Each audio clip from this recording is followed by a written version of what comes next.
आपकी सफलता में, आपकी सोशल लाइफ में, आपकी सेल्फ इमेज का बहुत इम्पोर्टेंट रोल है।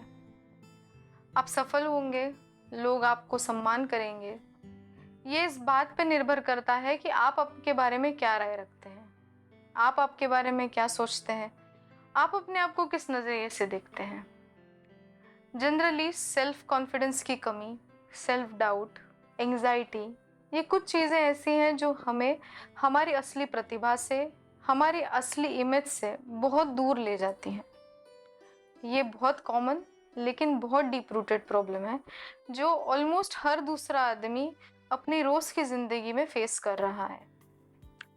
आने वाले कुछ मिनटों में हम साइकोलॉजिस्ट रोहन पांडे जी के गाइडेंस में यकीनन हमारी सेल्फ इमेज से जुड़ी कुछ प्रॉब्लम्स के कॉन्क्रीट सॉल्यूशंस जानने की कोशिश करेंगे।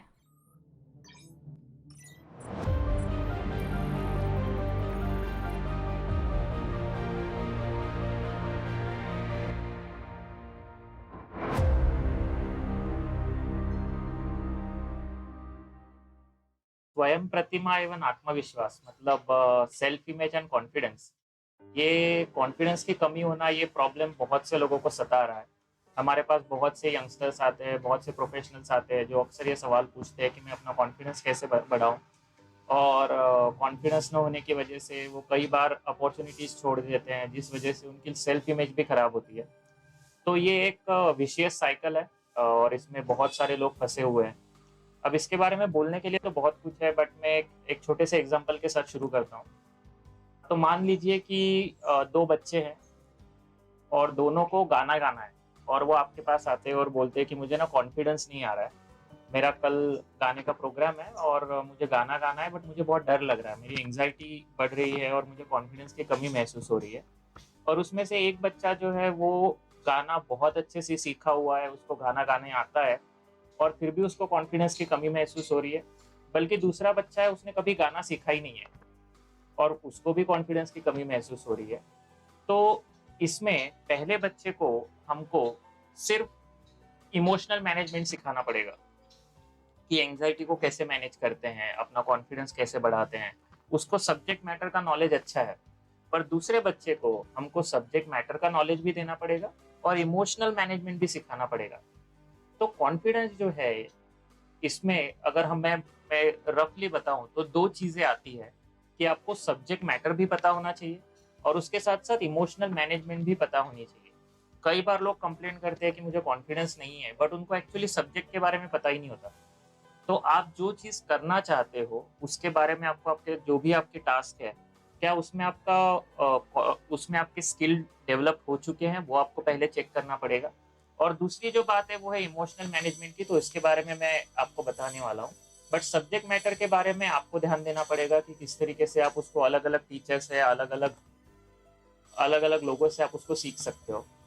रही बात इमोशनल मैनेजमेंट की, तो कॉन्फिडेंस के बीच में कौन कौन से इमोशंस आते हैं या कौन कौन से थॉट पैटर्न्स आते हैं जो हमारा कॉन्फिडेंस डाउन करते हैं।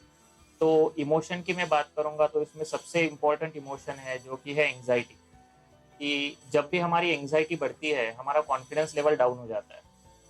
तो हम इस एंग्जाइटी के बारे में पहले जान लेते हैं कि ये एंग्जाइटी दिखती कैसी है, इसमें क्या होता है एग्जैक्टली।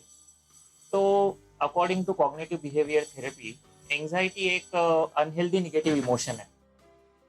और जब भी हमको एंग्जाइटी फील होती है, हमारे दिमाग में दो तरीके के थॉट पैटर्न्स आते हैं। हम फ्यूचर को कुछ ज्यादा निगेटिवली प्रेडिक्ट करते हैं, मतलब भविष्य में मेरे साथ बुरा ही होने वाला है या मैं जो काम करने जाऊंगा उसमें बुरा ही होगा। तो हमारा दिमाग निगेटिव प्रेडिक्ट बहुत करता है। और दूसरा, हम अपनी कोपिंग एबिलिटी को अंडर एस्टिमेट करते हैं, मतलब अगर ऐसा हो गया, अगर कोई गलती हो गई तो मैं उस गलती को झेल नहीं पाऊंगा और ये बहुत बुरा होगा। तो ये दो टाइप के थिंकिंग पैटर्न जब हमारे दिमाग में आते हैं तो हमारी एंग्जाइटी बढ़ जाती है। और एंग्जाइटी जब बढ़ जाती है तो हमें वो चीज से भागने का मन करता है, जिसको हम अवॉइडेंस बिहेवियर भी बोलते हैं। और तो कुछ लोग, कई बार उनके आधा मन भागने के पीछे रहता है क्योंकि उनकी एंग्जाइटी बढ़ गई होती है, और फिर भी वो जबरदस्ती अपने आप को लेट्स से स्टेज पे लेके गए या वो टास्क करने के लिए लेके गए, तो वो अपने आप में कॉन्फिडेंस की कमी महसूस करते हैं। तो सबसे पहले तो हमको एंग्जाइटी कम कैसे करनी है इस पे बात करनी पड़ेगी कि ये जो एंग्जाइटी है उसको अगर हम कम करेंगे तो हमारा कॉन्फिडेंस बढ़ जाएगा। तो रही बात, मैंने जैसे पहले बताया कि हमारा जो पहला थॉट पैटर्न है कि जहाँ पे हम फ्यूचर को नेगेटिव प्रेडिक्ट करते हैं, सबसे पहले अपने प्रेडिक्शंस को चेक कीजिए कि मैं जो भविष्य के बारे में बता रहा हूँ या मैं अपने आप में जो बता रहा हूँ कि मेरा भविष्य में ये प्रॉब्लम ही हो जाएगा या ये चीज़ मुझे जमेगी नहीं, क्या ये कोई इसके पीछे कोई तथ्य है या इसके पीछे कोई फैक्ट है कि ये जस्ट मेरे ओपिनियन है और मेरे ओपिनियंस को मैं ज़्यादा भाव दे रहा हूँ। कई बार ऐसे होता है कि हम जितना निगेटिव फ्यूचर प्रेडिक्ट करते हैं एक्चुअली उतना निगेटिव होता नहीं है, हम अपने आप को खुद ही डरा देते हैं। तो इसीलिए सबसे पहले तो अपने आप को ये बात पूछिए कि जो मैं भविष्य के बारे में सोच रहा हूँ, क्या इसको ये सोचने के लिए मेरे पास कोई प्रूफ है या ये सिर्फ मेरे ओपिनियंस है। आपके दिमाग में अगर आया कि इसमें मेरे पास कोई तथ्य नहीं है, ये मेरे ओपिनियंस है, तो आप उस विचारों को भाव देना बंद कर दोगे और आपके वो विचार थोड़े दूर हो जाएंगे। दूसरा, कि अगर चलो आपको मान लिया कि आपने कभी बोला कि हाँ, मेरे इस बात में तथ्य है कि मैं जो काम करने जा रहा हूँ उसमें प्रॉब्लम हो सकता है, तो चलो मान लो कि प्रॉब्लम हो भी गया, तो क्या आप उस प्रॉब्लम को डील नहीं कर सकते? क्या आप उस प्रॉब्लम को झेल नहीं सकते? ऐसा देखा गया है कि जो लोग गलती करने के लिए डरते हैं, अक्सर उनका कॉन्फिडेंस कम होते जाता है। ऐसा कोई भी इंसान नहीं होगा दुनिया में कि जो बिना गलती किए ऊपर बढ़ा हो। पर जिन लोगों में कॉन्फिडेंस की कमी देखी जाती है, वो अपने कोपिंग एबिलिटी को हमेशा कम मानते हैं। मतलब अगर गलती हो गई तो मैं तो झेल ही नहीं पाऊंगा इस बात को, ये वो अपने आप को बोलते हैं और इसीलिए गलती करने से ही डरते हैं और गलती करने जाते ही नहीं है। But we all know that कि प्रोग्रेस में, किसी भी फील्ड में अगर आपको प्रोग्रेस करनी है तो गलती उस इसका पार्ट है। गलती तो होती ही रहती है। इनफैक्ट अगर आप ट्राई नहीं करोगे तो ये भी एक प्रकार की गलती है। तो आप हमेशा चूज करते हो कि मुझे ट्राई करके गलती करनी है या बिना ट्राई की गलती करनी है। और मेरा सजेशन ये रहेगा कि हमेशा आप किसी भी चीज में ट्राई करने वाली जो गलती है वो आपको प्रोग्रेस की तरफ लेके जाती है। बट वो करने के लिए आपको अपनी कोपिंग एबिलिटी को बढ़ाना पड़ेगा कि अगर गलती हो भी गई तो मैं उस गलती को झेल सकता हूँ। It's not the end of the world. अब गलती करने के बाद एक पर्टिकुलर टाइप का थिंकिंग पैटर्न है जो हमारी कोपिंग एबिलिटी कम करता है। उसको हम हमारे थेरेपी में कहते हैं लेबलिंग। लेबलिंग मतलब हम गलती से अपने आप को पूरा जज कर लेते हैं कि अगर ये गलती हो गई तो इसका मतलब अब मैं गलत हो गया, मैं फेलियर हो गया। तो हम अपनी पूरी पर्सनैलिटी को एक गलती से लेबल कर लेते हैं या अपनी आइडेंटिटी बना लेते हैं। और इसीलिए दूसरी बार हम जाने के लिए डरते हैं, क्योंकि किसी को भी नहीं चाहिए कि अरे लोग मुझे गलत बोलेंगे। बट आप जो है वो बहुत सारे स्किल्स का कॉम्बिनेशन हो, आपको कोई भी एक शब्द में डिफाइन नहीं कर सकता। साइकोलॉजी के हिसाब से किसी भी इंसान को हम किसी भी एक शब्द में डिफाइन नहीं कर सकते कि ये अच्छा है कि बुरा है, ये कॉन्फिडेंट है कि अंडर कॉन्फिडेंट है, या ये फेलियर है कि सक्सेसफुल है। ऐसे शब्द में हम एक को डिफाइन नहीं कर सकते। हम कई बार गलतियां करते हैं, कई बार अच्छे काम भी करते हैं। तो सबसे पहले तो अपने बिहेवियर्स को अपने आप से दूर कीजिए, जिसको हम डी अटैचमेंट भी बोलते हैं।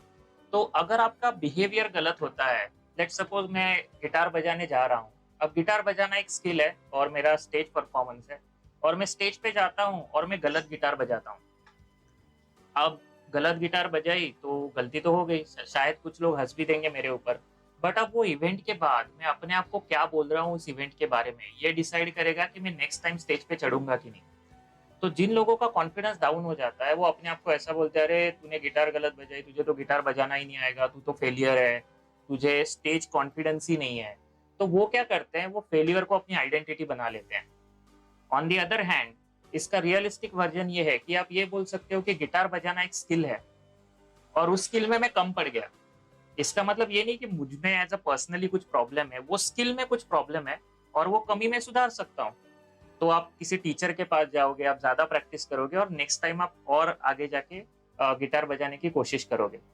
सो कहने का मतलब ये है कि आप अपने बिहेवियर को अपने आप से अलग रखो, और अगर कभी बिहेवियर गलत भी होता है तो आप उस बिहेवियर को सुधार पाओगे बिना खुद की सेल्फ इमेज खराब किए। तो जैसे मैंने बोला था कि सेल्फ इमेज और कॉन्फिडेंस एक विशियस साइकिल है। तो आप अपनी सेल्फ इमेज को कोई चीज अगर अटैच नहीं करोगे और अपने बिहेवियर्स को उस चीज को अटैच करोगे, वो सक्सेस है कि फेल्यूर है, तो आप उसको बदल सकते हो। या अगर आपको लग रहा है कि मेरा बिहेवियर अच्छा है तो उसको रिपीट कर सकते हो। तो अगर मैं वापस से शॉर्टली समराइज करूं, तो एंजाइटी में जैसे मैंने बोला था कि निगेटिव प्रेडिक्शन ऑफ फ्यूचर रहता है और under estimation of coping ability रहती है जो कॉन्फिडेंस के बीच में आती है। तो निगेटिव प्रेडिक्शन को टारगेट करने के लिए हमको हमेशा ये बात खुद से पूछनी चाहिए कि मेरे जो थॉट्स है, मेरे जो प्रेडिक्शंस है, वो ओपिनियन है कि फैक्ट्स है। और जनरली हमारे ओपिनियन ही रहते हैं क्योंकि हम फ्यूचर प्रेडिक्ट नहीं कर सकते।